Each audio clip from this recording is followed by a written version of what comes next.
वाह माँ, पत्नी अगर बाहर काम करते हुए घर चलाने में अपने पति का हाथ बटाए तो स्मार्ट वाइफ कहलाए, और पति यदि पत्नी का घर के कामों में हाथ बटाए तो उसे भोंदू पति कहा जाए। यह कैसी विचारधारा है।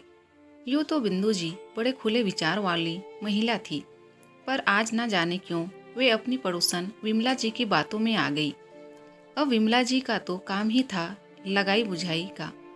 तभी तो उन्होंने बिंदु जी के कान भी यह कहते हुए भर दिए कि आपका बेटा दीपक कैसे घर के कामों में जुटा रहता है। अरे, लड़के घर गृहस्थी का काम करते हुए कभी शोभा नहीं देते। अब मेरे बेटे धीरज को ही देखो, घर में कभी उधर की सुई इधर नहीं रखता। मेरी बहू ही दिन भर चक्री सी घूमती हुई घर का एक एक काम करती है। मंत्रा की तरह मुंह घुमाती हुई वे आगे बोली, बुरा ना मानिएगा बिंदु जी, माना कि आपकी बहू ऑफिस जाकर 4 पैसे कमाती है, पर नौकरी का क्या? वो तो आप भी करती थी, तो क्या आप अपने पति से इस तरह घर के काम भी कराती थी? बिंदु जी विमला जी से तो कुछ ना बोली, पर घर आते ही दीपक को डाइनिंग रूम सेट करते देखकर बिफर पड़ी। ये क्या, तू हमेशा घर पर औरतों की तरह काम में लगा रहता है।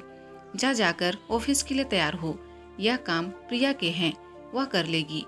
दीपक माँ को आश्चर्य भरी निगाहों से देखता हुआ बोला, माँ, प्रिया अभी अभी किचन के सारे काम खत्म करके अपने ऑफिस के कुछ जरूरी मेल चेक करने बैठी है, तो इसलिए मैं उसकी मदद। दीपक के आधे कहे वाक्य पर ही बिंदु जी फिर बिफर पड़ी।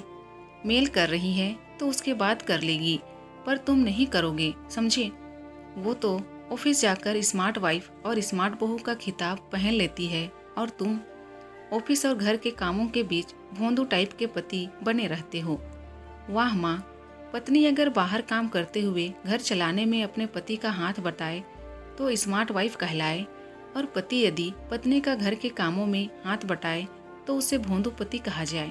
यह कैसी विचारधारा है।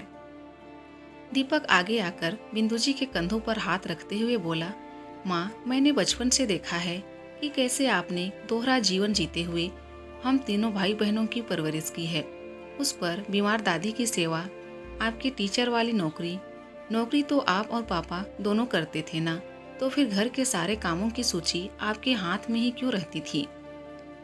माँ, क्या पापा को भी उस वक्त घर के कामों में आपकी मदद नहीं करनी चाहिए थी? बेटे की बात सुनकर बिंदु जी के सामने अतीत का वो एक एक पल चलचित्र की तरह घूमने लगा। जब बिंदु जी मशीन की तरह दिन भर काम करती थी, घर और स्कूल के बीच दौड़ती भागती थी, उस वक्त उनका बेटा दीपक ही उनके कामों में हमेशा उनकी मदद करता था। उस वक्त उन्हें अपने बेटे पर नाज था कि वह कैसे कामकाजी स्त्रियों को इतने अच्छे से समझता है। लेकिन आज उन्हें क्या हो गया? आज जब उनका बेटा उनकी बहू प्रिया का घर गृहस्थी के कामों में हाथ बटा रहा है, तब उन्हें उस पर शर्म क्यों आ रही है? तभी बिंदु जी पछतावे से भर उठी और उन्होंने दीपक का माथा चूमते हुए कहा, बेटा, तुम बचपन में मेरे स्मार्ट बॉय थे और अब तुम एक स्मार्ट हस्बैंड हो।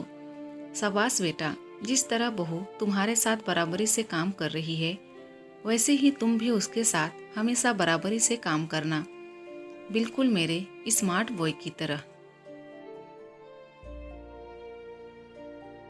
दोस्तों, अगर वीडियो पसंद आए तो प्लीज़ वीडियो को लाइक कीजिए, और अगर चैनल में नए हैं तो प्लीज़ मेरे चैनल को सब्सक्राइब कर दीजिए। Thank you.